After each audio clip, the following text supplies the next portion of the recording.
Magandang umaga sa atin lahat, sa mga hindi pa natin subscriber. Sana po ay suportahan niyo yung channel ito sa pamamagitan ng inyong pag-subscribe at pag-like sa ating video. Ngayong umaga po ay medyo gagawa tayo dito sa pamamagitan ng pag-aayos ng mga tambak ng lupa. So magtatanim tayo ng mga ilang halaman, parang sa ganon, meron tayong pasimulang pananim. So tatanim po tayo ng sigarilyas at saka talbos ng kamote. So tayo po, samahan niyo po kami. Ayan.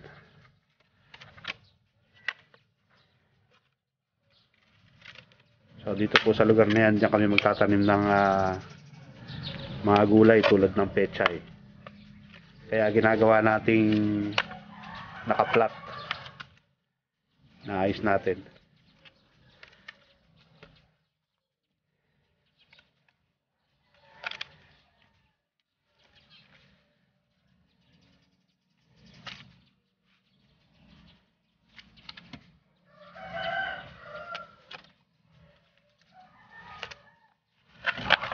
Mas magandang itanim yung pechay, sandali lang.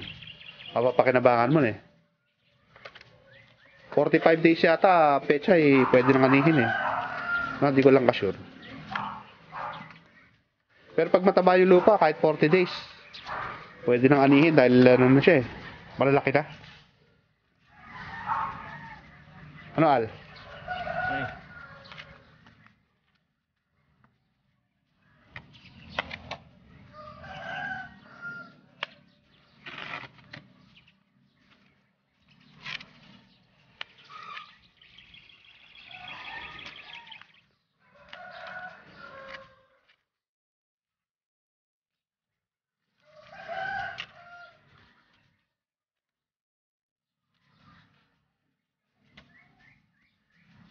Doon sa may dulo para nakapantay na siya.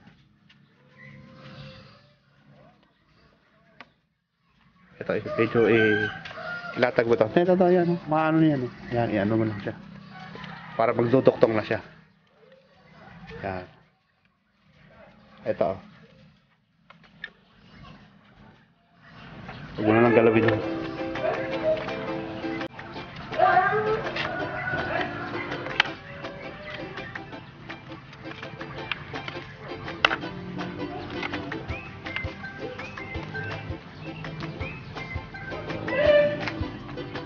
Ayan, siguro okay na yan.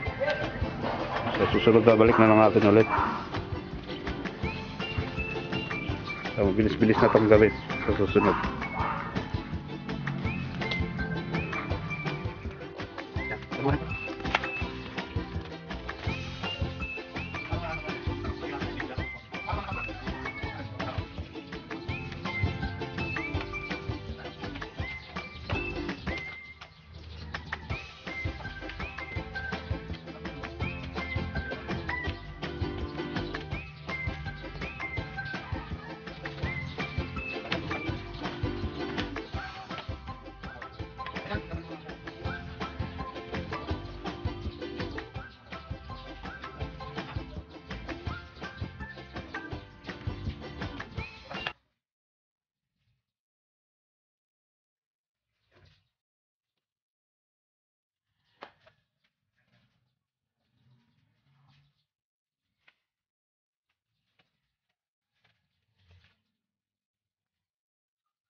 Okay.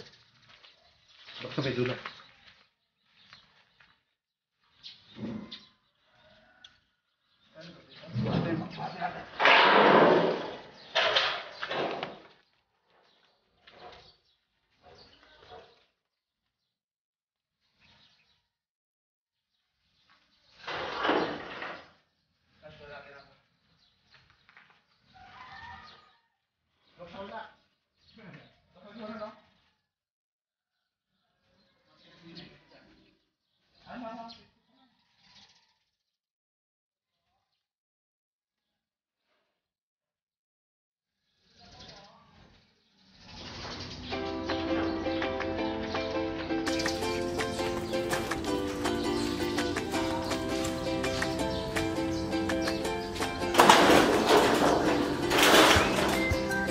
So, yun po yung mundi naming tatamnan ng mga halaman. Maliit lang yung lugar, pero kapag talagang tinarbaho mo, pahihirapan ka rin yan. So, unang araw, medyo naninibago. Kaya, sa susunod na lang ulit. Maaaring bukas. So hanggang dito na lamang. Magandang umaga po sa atin lahat.